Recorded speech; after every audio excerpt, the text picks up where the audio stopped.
si Badang, ang rape star ng Baguio City.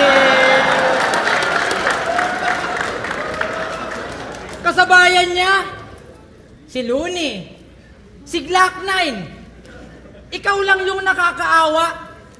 Lahat sila nakilala sa kanilang rap skills, ikaw sa yung rape skills kasi nanggahasa. O, ginapang niya yung batang natutulog. Tangina ka di rito. Imbis turuan na magandang asal yung bata, piningger mo. Tapos ngayon lalabas ka na parang walang nangyari. Itatanggi pa yung asunto. Badang, kung wala kang kasalanan, di ka magkakabukol sa ulo. Naaktuhan siya ni Sly K na hinihipuan mo anak niya. Maswerte ka pa nga, Badang, yun lang inabot mo sa kanya kasi dapat binaril ka sa ulo.